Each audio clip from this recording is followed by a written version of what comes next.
मंगलम भगवान विष्णु मंगलम गरुड़ध्वज मंगलम पुंडरीकाक्ष मंगलायस्तनो हरि। नमस्कार प्रिय बंधुओं, आप सभी का हमारे YouTube चैनल में बहुत बहुत स्वागत है।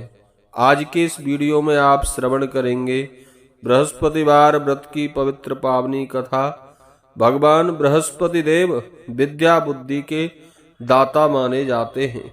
बंधुओं, जो लोग श्रद्धा भक्ति से बृहस्पतिवार के दिन देवगुरु बृहस्पति का केले की जड़ में हल्दी मिश्रित जल, गुड़, मुनक्का और चने की दाल आदि से उनकी पूजा अर्चना करते हैं, शुद्ध घी का दीपक जलाते हैं, भगवान बृहस्पति देव उन्हें धन, विद्या, मान, सम्मान और प्रतिष्ठा और कई अन्य मनोवांछित फलों की प्राप्ति कराते हैं। बृहस्पति देव का व्रत करने से, पूजा करने से घर में सुख, शांति, समृद्धि का वास बना रहता है। बृहस्पतिवार के दिन बृहस्पति देव की व्रत कथा श्रवण करने से भी देवगुरु बृहस्पति की कृपा प्राप्त होती है। तो एक बार प्रेम से कहिए, बोलिए बृहस्पति देव भगवान की जय, विष्णु भगवान की जय। बंधुओं, प्राचीन काल की बात है, किसी राज्य में एक बड़ा प्रतापी और दानी राजा राज्य करता था। वह हर गुरुवार को व्रत रखकर दीन दुखियों की मदद करके पुण्य प्राप्त करता था, परंतु यह बात उसकी रानी को अच्छी नहीं लगती थी। वह ना तो व्रत करती थी और ना ही दान पुण्य में विश्वास रखती थी। इतना ही नहीं, वह राजा को भी ऐसा करने से मना करती थी। एक समय की बात है, राजा शिकार खेलने के लिए वन में गए। घर पर रानी और दासी थीं।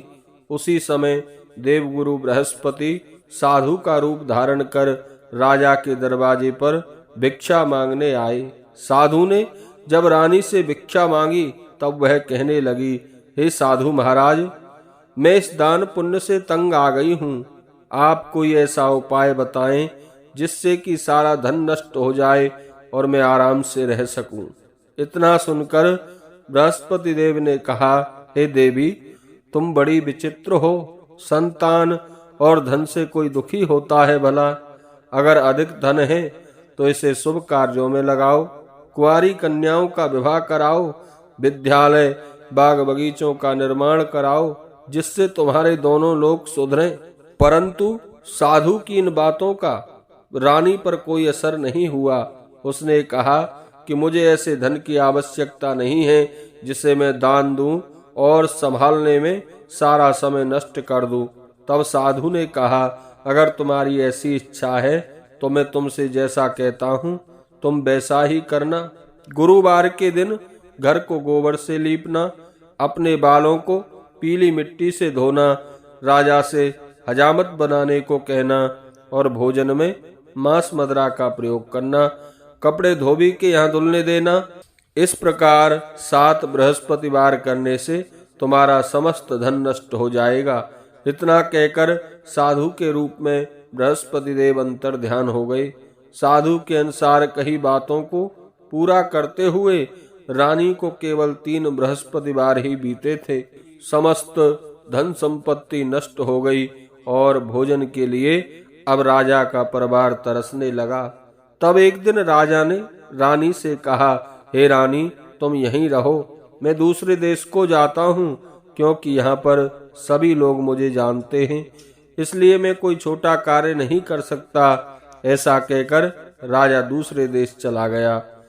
वहाँ वह जंगल से लकड़ी काट कर लाता, शहर में बेचता। इस तरह वह अपना जीवन व्यतीत करने लगा। इधर राजा के परदेश जाते ही रानी और दासी दुखी रहने लगी। एक बार जब रानी और दासी को 7 दिन तक बिना भोजन के रहना पड़ा तो रानी ने अपनी दासी से कहा, हे दासी, पास ही के नगर में मेरी बहन रहती है, वह बड़ी धनवान है, तुम उसके पास जाओ और कुछ लेकर आओ ताकि थोड़ी बहुत गुजर बसर हो सके। दासी रानी की बहन के पास गई। उस दिन गुरुवार का दिन था। रानी की बहन उस समय बृहस्पतिवार व्रत की कथा सुन रही थी। दासी ने रानी की बहन को अपनी रानी का संदेश दिया लेकिन रानी की बड़ी बहन ने कोई उत्तर नहीं दिया। जब दासी को रानी की बहन से कोई उत्तर नहीं मिला तो वह बहुत दुखी हुई और उसे क्रोध भी आया। दासी ने वापस आकर रानी को सारी बात बता दी। यह सुनकर रानी ने अपने भाग्य को कोसा। उधर रानी की बहन ने सोचा कि मेरी बहन की दासी आई थी, परंतु मैं उससे नहीं बोल सकी, इससे वह बहुत दुखी हुई होगी। कथा सुनकर और पूजा समाप्त कर वह अपनी बहन के घर आई और कहने लगी, हे बहन, मैं बृहस्पतिवार का व्रत कर रही थी, तुम्हारी दासी मेरे घर आई थी, परंतु जब तक कथा होती है तब तक ना तो उठते हैं और ना ही बोलते हैं, इसलिए मैं बोल ना सकी। कहो दासी क्यों आई थी? रानी बोली, बहन तुमसे क्या छुपाऊं, हमारे घर में खाने तक को अनाज नहीं है। ऐसा कहते कहते रानी की आंखें भर आईं। उसने दासी समेत पिछले 7 दिनों से भूखा रहने की पूरी बात अपनी बहन को बता दी। रानी की बहन बोली, देखो बहन, भगवान बृहस्पति देव सबकी मनोकामना पूर्ण करते हैं। देखो शायद तुम्हारे घर में अनाज रखा हो। पहले तो रानी को विश्वास नहीं हुआ, पर बहन के आग्रह करने पर उसने अपनी दासी को अंदर भेजा तो उसे सचमुच अनाज से भरा एक घड़ा मिल गया। यह देखकर दासी को बड़ी हैरानी हुई। दासी रानी से कहने लगी, हे रानी, जब हमको भोजन नहीं मिलता तो हम व्रत ही तो करते हैं, इसलिए क्यों ना इनसे व्रत और कथा की विधि पूछ ली जाए ताकि हम भी व्रत कर सके। तब रानी ने अपनी बहन से बृहस्पतिवार व्रत के बारे में पूछा। उसकी बहन ने बताया, बृहस्पति देव के व्रत में चने की दाल और मुनक्का केले की जड़ में अर्पित करें तथा दीपक जलाएं, व्रत कथा सुने और पीला भोजन करें। इससे बृहस्पति देव और भगवान विष्णु प्रसन्न होते हैं। व्रत और पूजा विधि बताकर रानी की बहन अपने घर को लौट आई। 7 दिन के बाद जब गुरुवार आया तो रानी और दासी ने व्रत रखा। वह गुड़शाला में जाकर चना और गुड़ लेकर आई, फिर उससे केले की जड़ तथा विष्णु भगवान की पूजा की। अब पीला भोजन कहाँ से लाएं, यह चिंता उन्हें सताने लगी।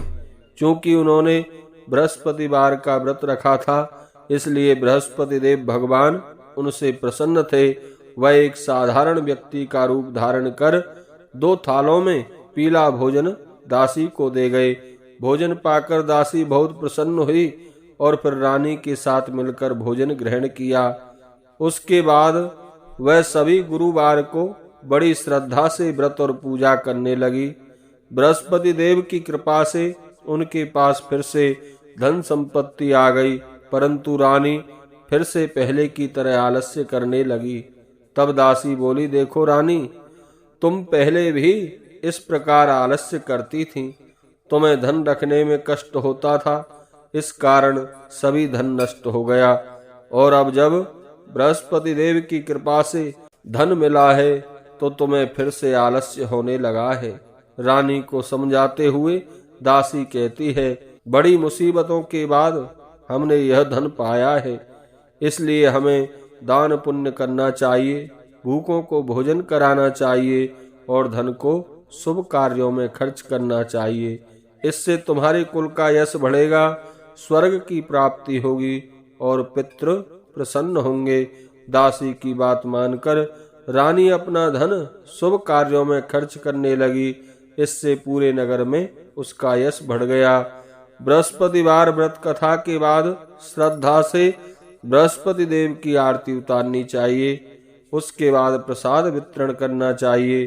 बोलिए बृहस्पति देव भगवान की जय।